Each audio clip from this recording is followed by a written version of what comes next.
Are you running again? See that? Hey, he is. Are those children ever going to grow up? No.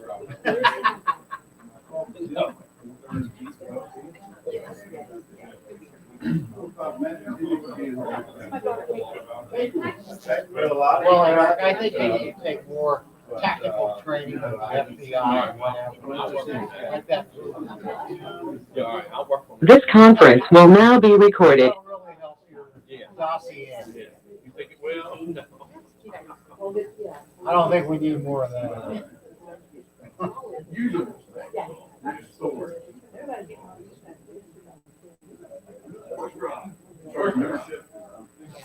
Gravitation pull.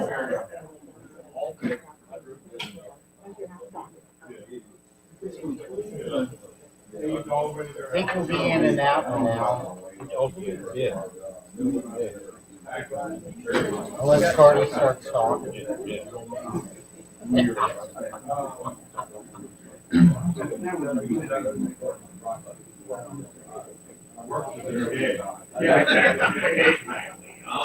No idea, y'all were very lean for that.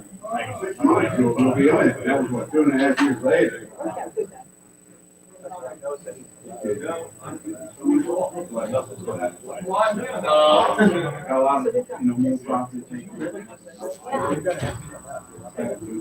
We can only hope now that you won't be publicly humiliated.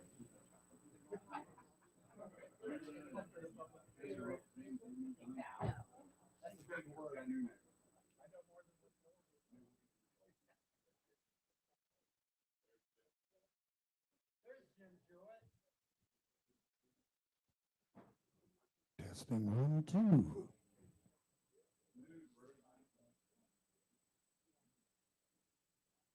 Any requests?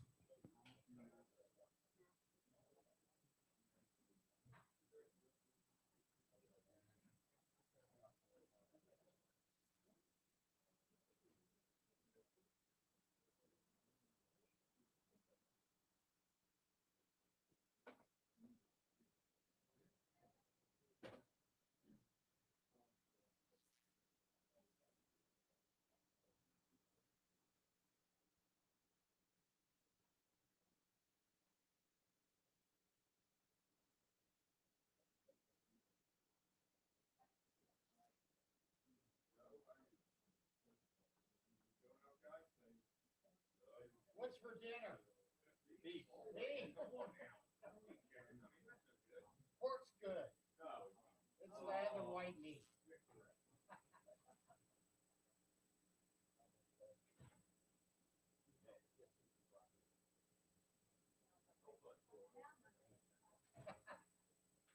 You must be like George H.W. Bush. No broccoli. Good luck with whatever that's doing. I don't want anything to do with that.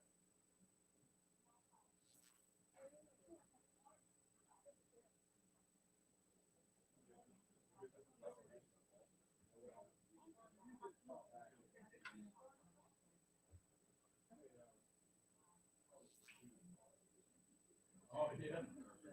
Is it in,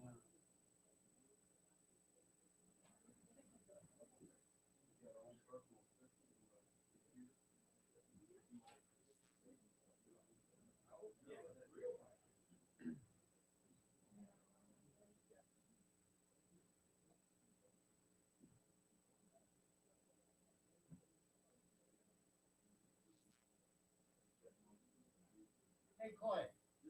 What's IDA? IDA.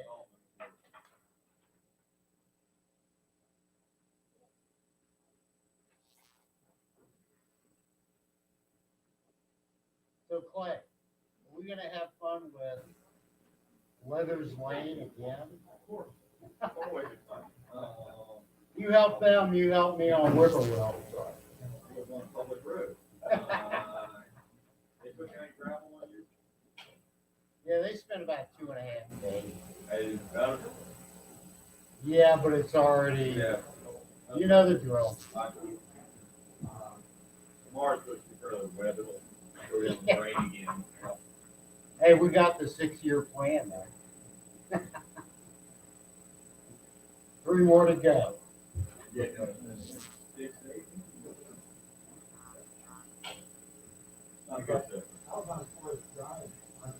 Yeah, it's real nice, isn't it? Yeah.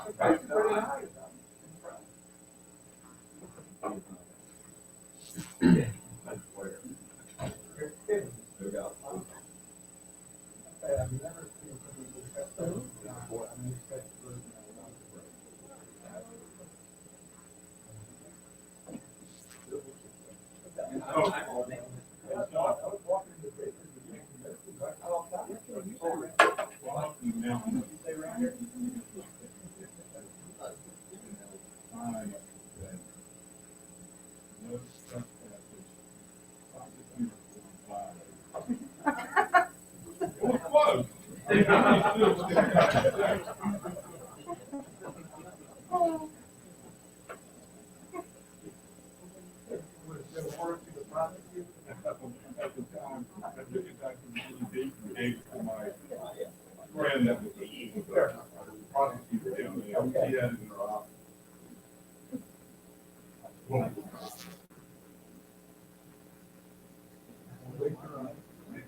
Yeah.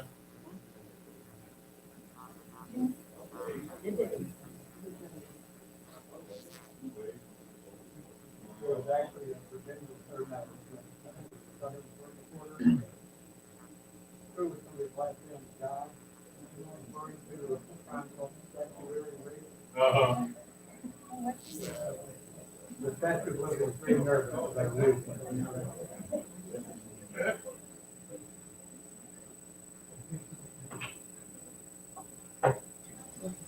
Your advice was better. Gentlemen, oh, you already tried. How are you, Jim? Very well. You all ready down that way? Jonathan? There you go. All right. I'd like to call the Board of Supervisors to order. As always, let's start with the Pledge of Allegiance and a moment of silence. I pledge allegiance to the flag of the United States of America, to the republic for which it stands, one nation, under God, indivisible, with liberty and justice for all.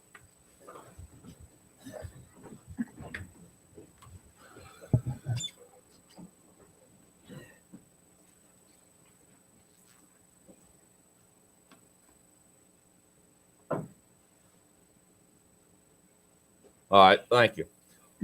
We do have a quorum. We do need to adopt an agenda. Anybody have anything we need to add to the agenda this evening? Sir? I do not, Mr. Chairman. I want to point out for clarity, there was 2 things we had to put in your packet that I left out. One was the attachment from Ms. Holen that is in the packet that you have that's online. So for the media, the public, and you all. And then we inserted an email from Mr. Thornhill, who's here today to speak on some increases at the landfill. That wasn't in the original, but it is in the packet online now and what you have before you today. All right. Anybody? Mr. Chairman, I move to approve the agenda as presented. I'll second. Motion made and seconded. Further discussion? Hearing none. All in favor signify by saying aye. Aye. Opposed, same sign. As always, let's start with public comment. Public comment. Public comment. All right, moving along. Livingston, anybody on there want to comment? Well, there you go. Minutes. We have consent agenda. We have minutes from 2/17/22, minutes 2/22/22, and minutes from 2/24/22. No.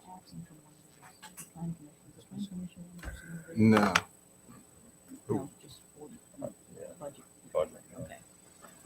Okay. Mr. Chairman, I move to approve the consent agenda. All right. Second. Motion's made and seconded. Further discussion? Hearing none. All in favor signify by saying aye. Aye. Opposed, same sign. All right. Ms. Coppage, Madison Day. Welcome. Yes, ma'am. Come on up and tell us about it. So first, I want to thank you for letting me come and talk to you all real quick tonight, and to thank you for your support over the last few years.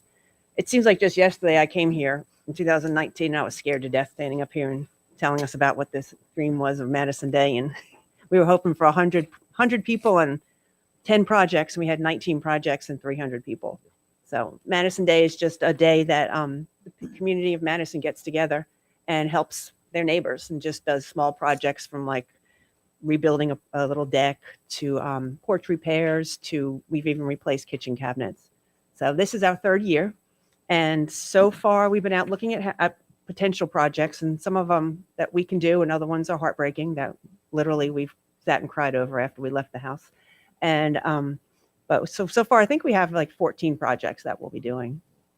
And right now we're just doing the planning. We're taking in volunteers, and we have a couple of different groups coming from the high school, from some local churches, and a couple other businesses are making teams, and then just anybody that wants to join in.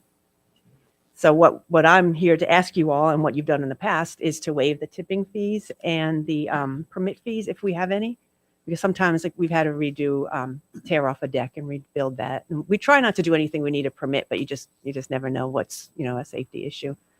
And our criteria is warmer, drier, safer. So the projects we try to do for the homeowner is something that, obviously safety and keep them warmer or drier.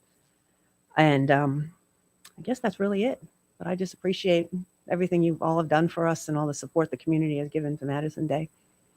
You are the only person that I have ever heard in Madison County that has really gotten to the point where you have too many volunteers. That was awesome. I hope that happens this year. That is truly amazing. Everything you've done. Thank you. God is good. God is good. That's all I can say. Y'all want to waive tipping fees and permit fees? Probably do a motion. Yeah, Mr. Chairman, I move that we waive the tipping fees and any possible building permit fees for Madison Day project. Second. Motion made and seconded. Further discussion? Hearing none. All in favor signify by saying aye. Aye. Opposed, same sign. Good Thank you luck very and much. thank Mr. you. Chairman, Yes, if I please. have one thing, Karen, we certainly can put this up on our website if you like. Mhm. If there's a way you want us to get this out to the public for a sign up, I know you mentioned it, but I don't know if they did it that car or do we put We have your a- information out there? What's the way that the public can sign up? We have a website, Okay. and then they can sign up right on the website. Okay. Now I can't even think of what it Can is. you just I'm not good email- under can pressure. you just email me later the Yeah. details and Alan will get it up on the website. Yep, it's a new website. So yeah, but yeah, they can register. Okay, thank you all. So can people donate money through that Yes. website too? Okay. Everything's done by donations, everything, and we've been so blessed. It's just amazing. It blows my mind. So, but yes, on the website too. Yep. So we'll Thank get you, that guys. on the website and we'll push it out. If the media wants to pick it up, we'll push it out their way also. Yes, and all you can come and definitely help. Thank you. All right. Let's start. Carl, come on up here from Updike. Welcome. How's everybody doing? Good to Not see so you again. good of a topic, the price increase that comes with all the fuel surcharges and everything that's happening these days. But with the tipping fee, which is a disposal, will go up because the end landfill has increased price. I believe that's by 9% should be in those notes. Yep. And then with the fuel increase, 8.5% of the haul rate is what we accounted for fuel. So every 25-cent increase in fuel is an 8.5% increase on the haul rate alone. And that will go up or down if fuel comes back down. So that's what we can wish for. And it will come back down. Mhm. Yeah. Hopefully, Yeah, if fuel no, comes most back down definitely, eventually. most Yes. definitely. All right. When are the changes taking place? The tipping fee is for the month of April, Yeah. and then the fuel increase will be on the next statement that goes out. It's for the last Tuesday of the month is when it's recorded on. I've been working with Mr. Frazier, our facilities maintenance manager, just seeing how we're going to get this posted at the landfill. I don't know if he's worked on that with you or not, Carl, but making sure the general public knows that. It is important to point out to the board and the general public, there are provisions in the contract, which is including your packet. They're only required to give 30 days notice. The email has provided that provision. So just wanted to make that as a point as well. So I believe the tipping fee though, this is for the commercial side, which we generally only have about 2 haulers that will really fill this. I mean, we're not increasing fees on someone wants Recyclables. to throw away a chair or whatnot. This is mainly on the commercial hauler, correct? Yeah, this is on the, yes, sir. Okay. Other questions for I got Carl, please? Go One ahead. more. So Carl, under the fee schedule, it says $46 per ton for source separated material. That's a recyclable stuff. Yes, sir. So it said, last sentence says, contractor will increase the rate per ton in accordance with market rates for recyclable material that is not source separated, which is what ours is Mhm. right? Not Yes, so. sir. So that, So, it is in accordance with market rates. And so how could we as a board know what the market rates are or what? we could do that. That was mainly set in there if we ever wanted to go back to a single stream instead of source separated. So Uh-huh. that verbiage there was the source separated. We're not going to go up on that price. Oh, per se, so unless this is something not crazy going up. happens. No, sir. That field's not changing. It's just the haul rate with the disposal. And there are other increases that happen natural by contract. It's, Yeah. I think, August the 1st, and they're based on CPI. So these are the only 2 components right now that are not tied to your normal operational increase.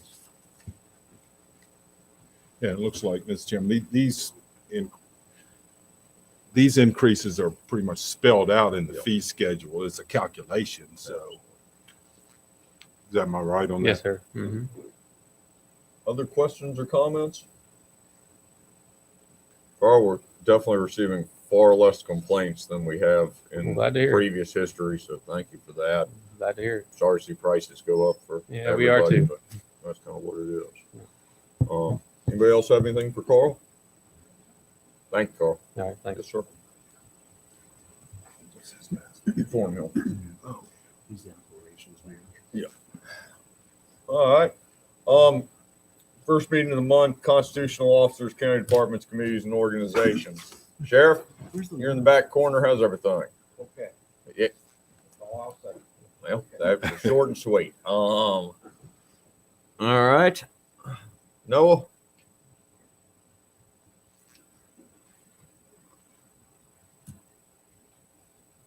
Things are okay. Happy to report we're fully staffed. That happened 2 weeks ago. 149 calls for February, 12 minutes for our average response time. We're seeing multiple calls within the hour. So there may not be something for a while, but once one hits, there's going to be a couple more. Volunteer recruitment's ongoing. I submitted the Rescue Squad Assistance Fund grant last week. Thank you to Michelle for that help. And that'll help, if approved, our capital request for FY23. That's all I got. Questions for Noah?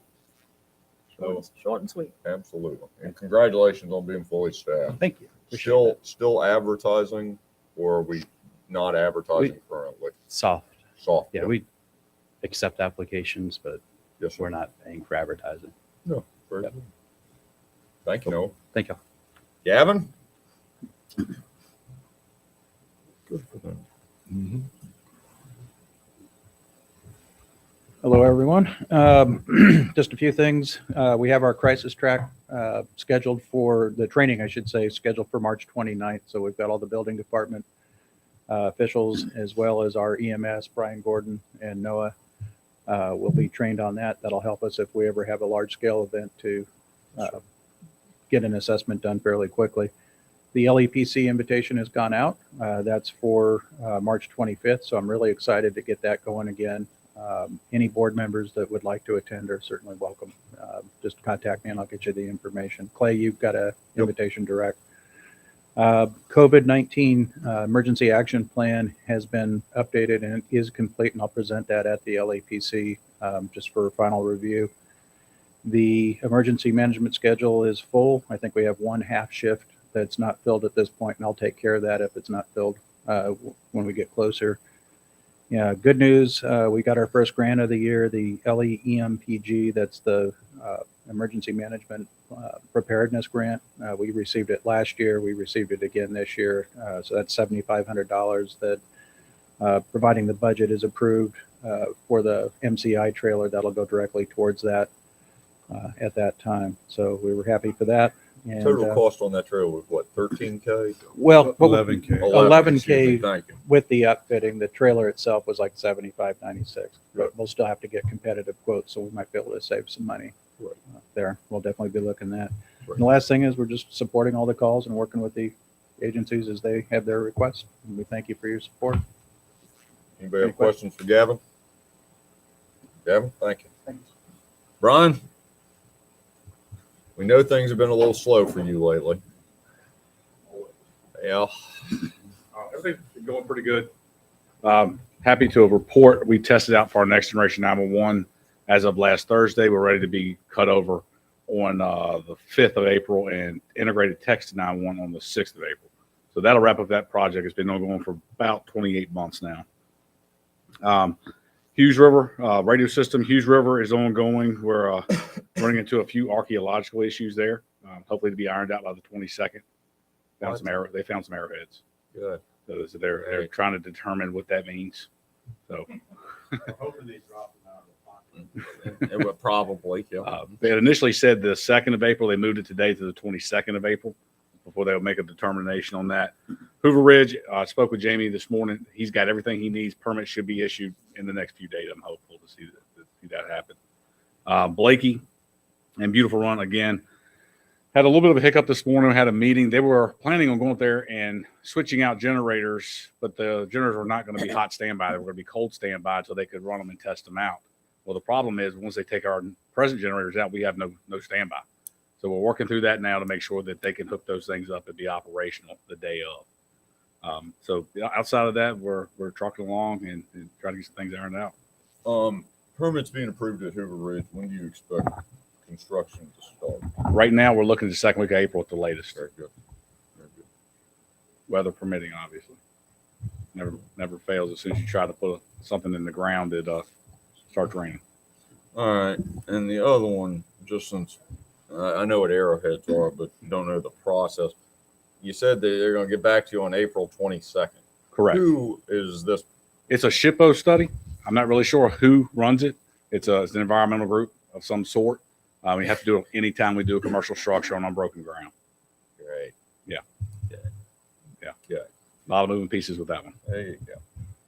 So it's just, environmental assessments are done on different jobs, especially you're going to, not only the tower site, but you got to put in the road. The good news is the Corps engineer has been out there. It's a small stream, don't have really a lot of planned impact. So really it's going to be waiting on the quotes for what the road will cost.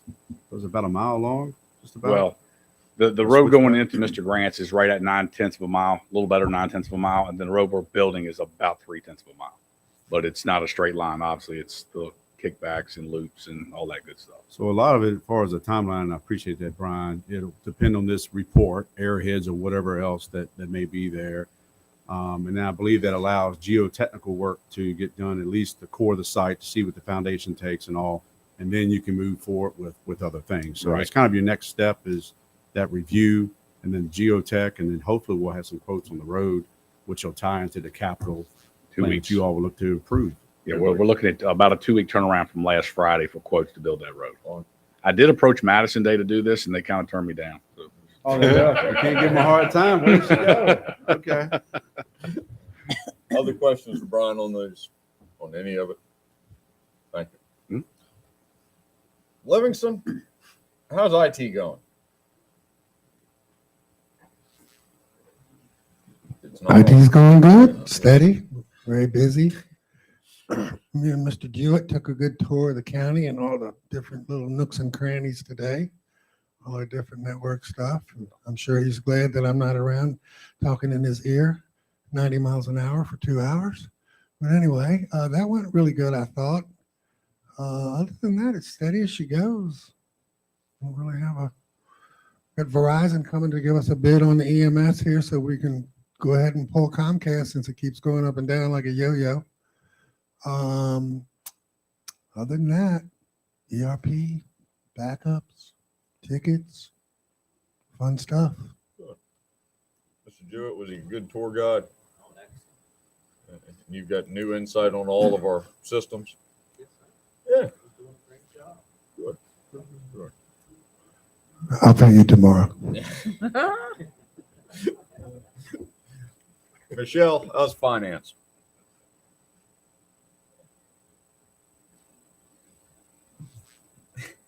Good afternoon. Finance is going well. The big thing's still working on the budget.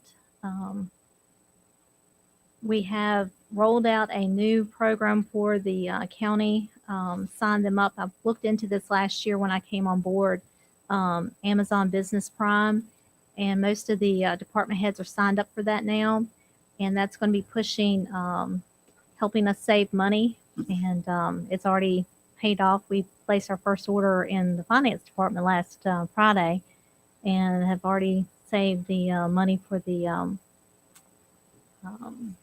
initial fee. Normally a fee for a business prime for just like you or me is like $119 per year. To sign up everyone here in the county, it was like $180. So that way we all get the benefits and save the money, and everything gets shipped free delivery. Order? Huh? What'd you all order? We needed some toner and some paper and some office supplies. Yeah, all right. Hey, better than what I ordered. All right, keep going.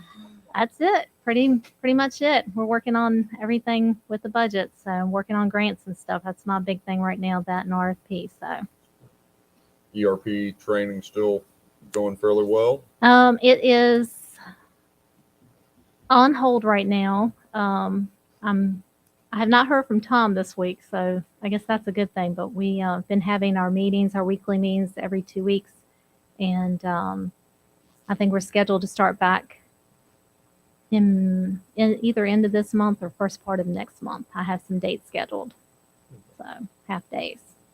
Yeah, the training was put on hold a little bit until we get the budget took priority, and we had a couple of analysis things that had to be finished, but that's why it was.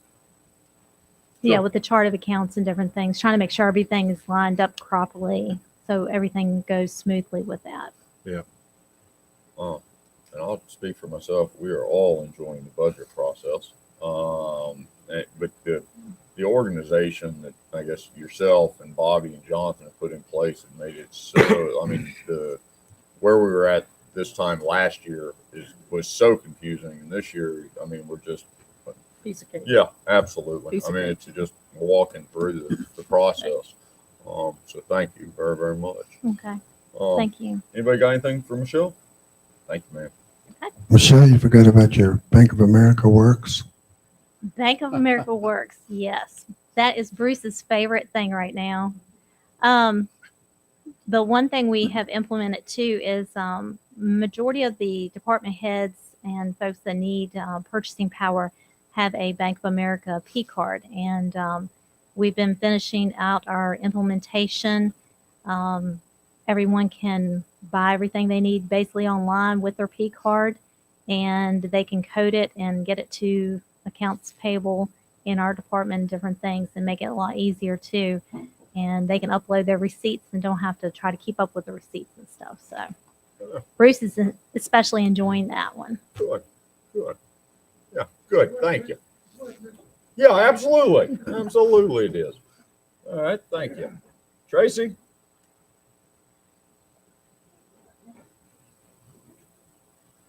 Well, happy International Women's Day, Ms. Huffman, and all. Chuck was supposed to bring the cake, I guess. No cake. I do have the 30-second commercial up there. Should have thought to ask Alan if he wanted to show it. You think we can? That'd be cool. All right.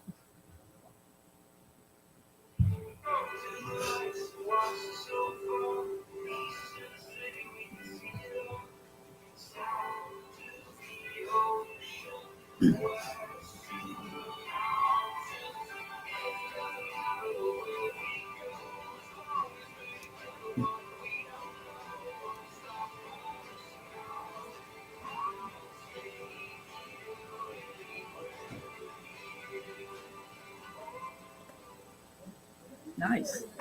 Quick 30 seconds. Very good. Nice. So that's when we're doing in Northern Virginia into Maryland and DC area. And that's with the ARPA funds that we haven't actually received yet, but we're getting the 40,000.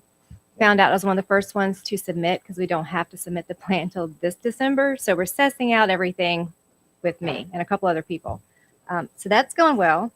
Doing a lot of things we wouldn't normally be able to afford with that. Batty grant, we're still. So where is that being shown? Is it in Northern Virginia? What's this on, like public access TV or something, or like real channels? Oh, all kinds of channels. All right then. There All you the go. channels. All right. Your travel channels, your sports channels, all the channels All right. in those areas. And it's also digital as well. It's not just regular commercials. For those of us that don't watch commercials, yeah, we're hitting everybody. Batty, we're still waiting for partner memo, still waiting for the maps from all the contractors. Economic Development Partners Meeting, I still didn't take away the acronym. I will do that. Realtor Roundtable, January and February. Next one is next week. And Brian Gordon was at the last one, very helpful on 911 information. Poised and Polished is going into Chris Artelli's building next to McDonald's. And I just got the word right before the meeting that I can tell you that Emmy Lou's is moving to where MadTac was in town. She's expanding again. So it's her third expansion. And the Rockingham Insurance with her mom is also going there. That's another good one. Orange Madison Family Physicians, thank you, Chuck, is open and accepting new patients. Showed with the Virginia Economic Development Partnership, the Wheelan property, the South Park Center next to Food Lion, and also Blue River Farm, which made an impression because Abigail from the state called back and said she was so excited to go tell their ag person at the state about the Blue River property because it's so unique. So it's got the 93 acres, the huge indoor. It looks like a gym, like a high school gym almost area. Yeah. Oh yeah. All right. The beautiful log house goes with it as well, and they do have some vineyard space, so it's perfect for a brewery, vineyard, or something else more creative. Sure. They were happy about that one. Closer to announcing projects still. Really, truthfully. We're doing a social media training for everyone. I said March, but we're going to move it into April now. I'm attending the spring Vita conference in Richmond, which is where I was 2 years ago when we were told we had to leave. And then we still got some free websites through the Central Virginia Small Business Development Center. Major planning because the expo and Taste the Mountains, like hitting the ground running after not planning these for 2 years. A lot of planning going on and a lot of events. And we have already pushed out the Madison Day and also asking for volunteers for that too. So Did we not do the business expo last year? we did not. Yeah. We're on the fence on that one. All right. Oh, and the one thing I did my report early last week because I was out. Our website views had jumped from 6,000 to 10,000. I don't normally see 10,000 until sometimes May when frankly it gets closer to the music festival and then August for Taste of the Mountains. So that was a nice jump to see. Wow. And the What do you pilot, attribute that to? my excellent advertising. I That's the mean- way to be. Got a commercial, of course. That's very good. Yes, good. And we're seeing a pickup in Google searches as well. So we're advertising more there too. All right. And that's a range and it's been at the higher end of the range. So All right. Questions for Tracy? I just got, so Tracy, the Realtor Roundtable, this intrigued me. The Realtor Roundtable with Brian Gordon and you. no, I don't get all that correlation.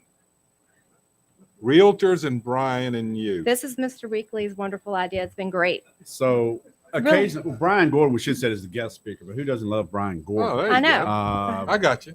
We'll get you to read mean tweets Yeah. later on about it. But no, the Realtor Roundtable is set up to be a conduit because who's the mover and shakers in the county? It's Yeah, they're selling, whether it's residential, that's fine too, but commercial property. So we set this up as a reoccurring monthly thing. Tracy obviously tied into many things, economic development being one of them. And sometimes they'll ask questions like zoning. I think Ligon's our next person they want to talk to. Brian, they wanted to ask about 911 addresses for vacant lots, for example. But there are good things that come out of it. It's also an opportunity to tie in what Tracy was saying about properties being on that VEDP list, is making sure we have an up-to-date inventory. So when she's showing the state, knowing what's available. So that's what that purpose of that meeting is. Brian Gord was our special guest. I see. Ligon Webb will be next month. So You tell them the difference between brown signs and green signs? Really go into that so much as how the addresses are built and what they mean. Yeah. And we all learn something. I mean, we really do. With each one, with Brian Daniel, there were layers in the GIS I didn't know existed. So it's been very helpful. All right, thank you. No, I said it several months ago, and I recommend to anybody up here that wants to sit one of these. It is interesting, like genuinely. I mean, what y'all are doing, bringing in the private sector and trying to figure out ways to work together and enhance services by the government without adding cost, which is much appreciated. I mean, it's the way things should be working. It's But a great idea. I'm thankful to Jonathan because I can send out emails all day long saying, "Can you please send me your commercial properties?" But they're slammed and they don't take the time to do it. But when we're sitting together, it's really good because everybody works together. So They're very good, man. All right, questions for Tracy? Oh, the only one. We did social media archiving with Parks and Rec. We're actively doing that, I'm sure, in every way. I guess the safe thing to say, or the best thing to say on that, is we're looking to either consolidate or have a better understanding. PRA is doing their own, but they are a part of the 10 that I believe we're allowed to have via this agreement. Social media can be a good thing, but you need to make sure you're aware of what comes with that. So we're still exploring. There's a county one official page. A lot of stuff I push out through Tracy. I think it is getting good information out there, but it was really understanding policy, what's required under FOIA. That's really their purpose, is to maintain that. Doing such things. well, yeah. I mean, if there's anything, because we have the history and stuff. So yeah, if it gets to a point where we have to build separate pages, because mine right now is connected to the tourism at Madison, not my county one. Good. So I believe that may be separate of what Tracy Right. is doing.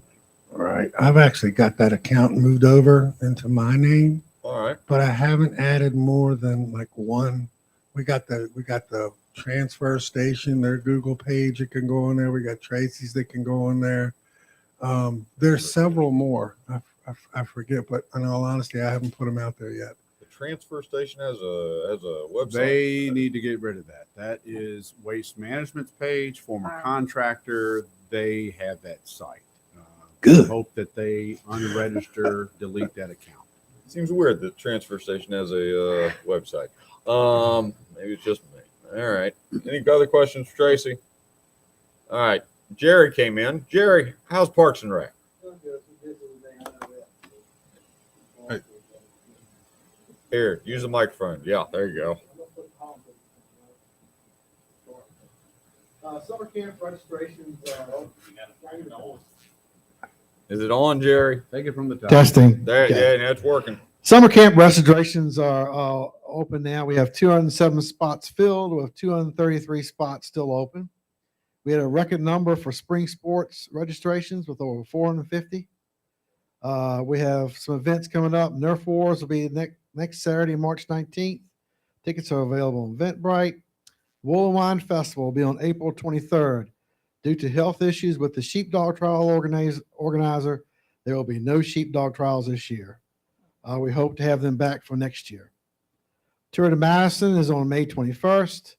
Music in the Park this year will be on Saturday this year with our dates June 25th, July 23rd, and August 20th. Hoover Ridge Park 20th anniversary will be on Sunday, July 31st. This will be a free family event with more details coming out soon. We have reached out to several community organizations, and if anyone knows anyone that would like to participate, please let us know. Also, we would like to thank Alan Berry for his Riley Estate Conservation Grant. They came in second in the state. All monies from the grant will go to our new Hoover Ridge Outdoor Recreation Center. So a big thanks for Alan for all his hard work. And the award for that grant's June or something? We submitted the. Yeah, you like Jerry. We submitted the pre-proposal grant. The actual time we will submit the grant itself, it has not been posted on their website. but I went back today and yesterday to look at the previous grants. It will be a little bit different, but we mostly have all of what we need to submit in the future. And the value that we were seeking was 650,000, I believe, from them. So once that comes online, we'll submit it and we'll go from there. So the strategy, so that was a ranking of the pre-applications, which I am proud. He did a fantastic job on that. We stood up number 2 against everybody, big boy Abermall. But I will say that, you know, it's still out. We hope to get it. So the next thing to do is if the board wants to consider the project, there was one brought forth by Parks and Rec. There's a hockey rink component. There's a splash pad component. We have the engineering, professional engineering services RFP out there that closes on the 17th. So we still got to get through that process. If you like what the selection committee will recommend on selecting engineers, we would shop that out to one of those firms, give us a scope of work and a price. If you were to bless it, then we would send it out there because you're really going to need an engineering evaluation and estimate.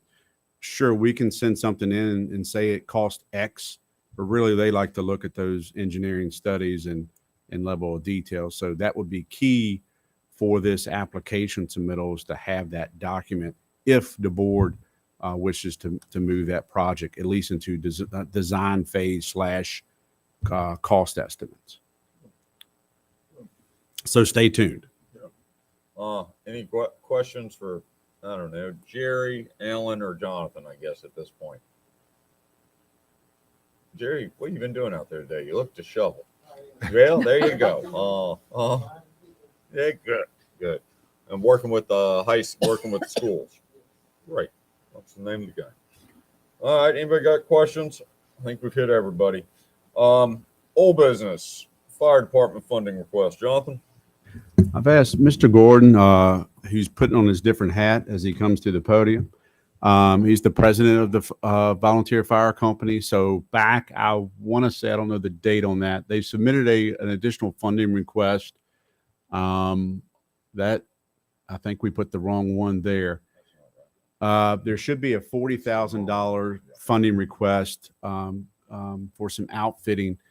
Brian's here to talk about, I believe their membership has taken a vote, and he's here to report back on that funding request. So our apologies, that is inaccurate up there. We will put the right one in the packet. It should have been a $40,000 funding request, and Brian certainly could touch on what that original request was going to cover, but he can give you the update on what their membership voted on. Mr. Gordon?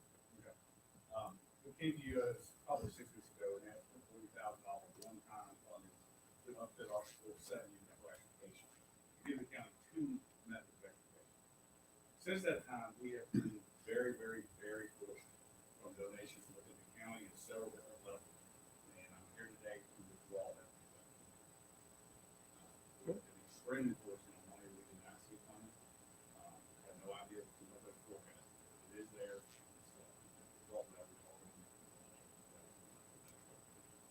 And thank you for withdrawing, I guess. But y'all went to a bunch of trade shows. Correct. And Several members went to the Junior Beach Fire Rescue Prevention down Junior Beach. A lot of good ideas, a lot of good things in there. Feel really comfortable. We can stay within our means and do Exactly what we want to do with that piece and still be where we want to be. questions for Brian or Jonathan? Brian, thank you as always. Yes, sir. All right, town UDA. So This is another old business item. The last meeting, we reported that Mr. Gregg had sent a letter over to the town of Madison attorney, just further inquiry on their UDA request. I'm not sure if Mr. Gregg has received any new correspondence. We have not, so we're really waiting on them to respond. Mr. Gregg, anything? I have not heard anything. All right. You do have a recommendation to direct the planning commission to study and review and implement the design for the town of Madison for the UDA. I do think that's something we probably can start the process instead of just waiting on the town. As far as the planning commission picking that up? Yeah. So yes, sir, I would agree. I've heard a couple of different timeframes that the planning commission may take it up. I've heard one rendition where it may be in June. Others said late fall. I hope to see sometime earlier than later because it takes a while. You two gentlemen can definitely speak to it from that viewpoint. I do know the regional commission. I talked to Mr. Monty, so he's on board to help again in any capacity. But what you have in your board packet and Alan has on the screen was just kind of give you the chronological where we left it. I believe, did they talk about it at one of the prior town council meeting that maybe a letter of support now is sufficient? So they're essentially what they said the last one was that Maynard was going to get back in touch with Mr. Gregg. Okay. But he was waiting on talking to Chuck Proctor From who is VDOT. the VDOT man on this. And without any communications, the idea was that potentially we could just do a letter of intent from us to add this to the comp plan, but leave it as part of the comp plan review as the normal 5-year cycle. So if the board wants a letter of intent, certainly that's not a lot of lifting. That's you all, the prior action you took before leading to this action you had before you was, I believe it was a resolution. And then it led further into, well, they just want an adoption or an amendment of your comprehensive plan. So we forewent the resolution to this. So if there's a letter of support that you want, we certainly can do that. Just give me the direction and we will follow through. Waiting on Maynard. Yeah, very much. I think we're waiting on Maynard on that one. And then also we know that the parking issue is going to come from the town. They're going to send us a letter specifically asking us to adopt what the town is, or mirror what the town has adopted as far as the parking ordinance. So it's coming. Please. Very briefly on that. Yeah. I have reached out to some of my colleagues throughout the state. It may not be as easy as our simply passing ordinance. The killing rule, which people in local government law in Virginia are well aware of, there are restrictions on what we can actually do. And regrettably, I found a statute that says that, if we are a population of fewer than 50,000 people, there are further restrictions in terms of what we can ask of our law enforcement. The town could hire its own meter reader and handle it that way. That is still an option. My understanding is that was the practice in Madison for quite a long time.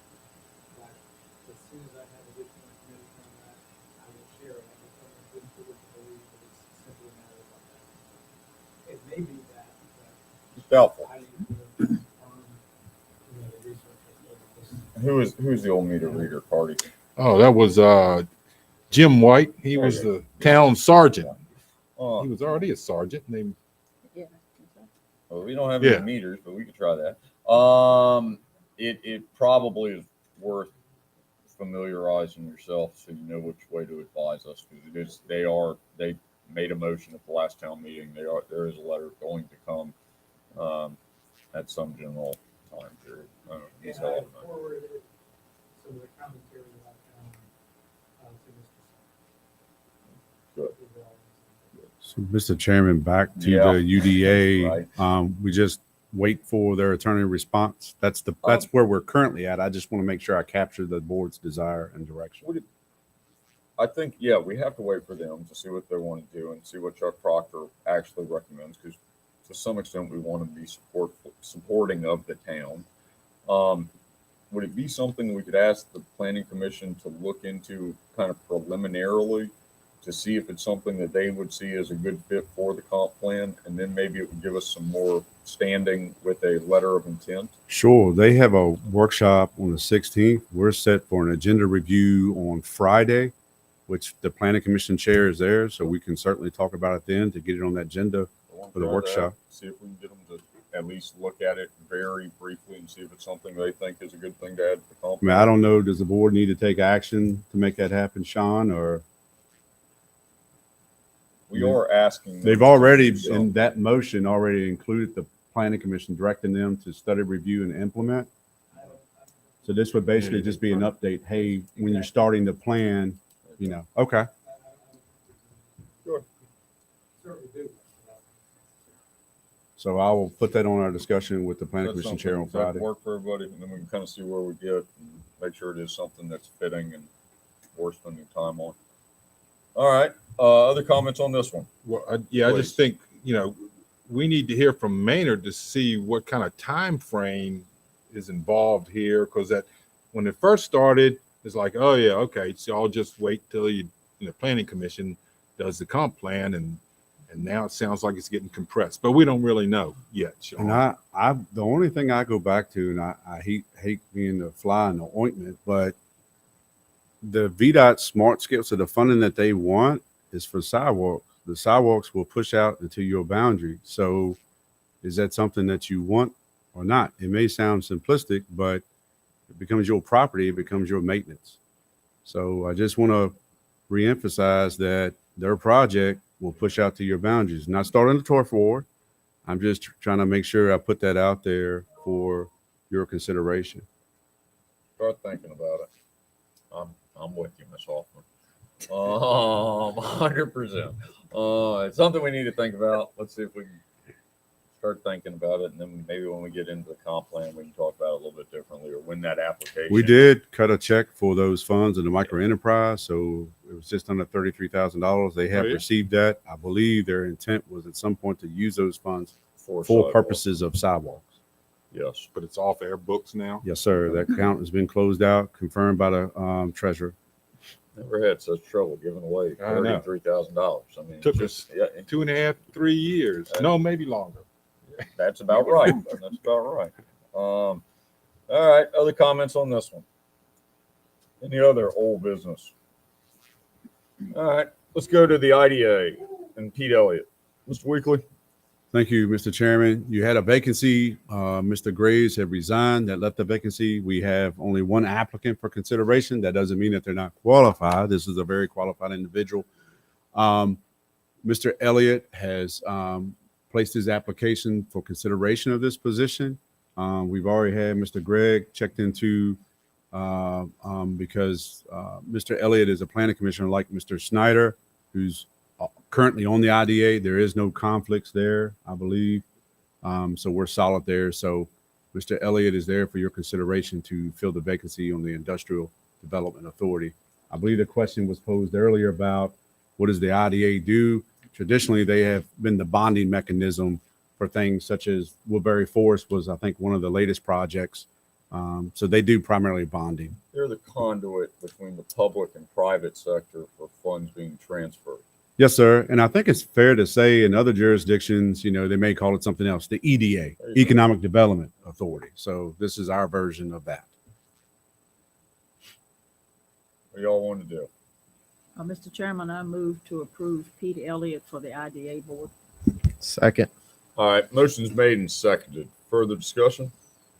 Hearing none. All in favor, signify by saying aye. Aye. Opposed, same sign. Send Pete a letter or something of that nature, please. All right. All right. Let's talk about the Leathers Lane maintenance request. I think what we need to do is we need to go. Let's start with Mr. Weekly. I'm probably going to end up at Sean Gregg pretty promptly. Sure. So there are two attachments, and I understand what I'm referring to as two maintenance requests. There are some ongoing things that are implied in those requests, but let's start first with this is, I believe, the sod. So initially there was some sod put down. We requested for that to be taken up. The position paper has several things in there. Primarily it involves maintenance requests. So whether you want to put down grass or you want to fill in pothole, all of those are maintenance requests and has to follow that criteria, such as what is the work you propose to do, the time frame, the equipment, or things used for that. So Mr. Wibby has put in a request to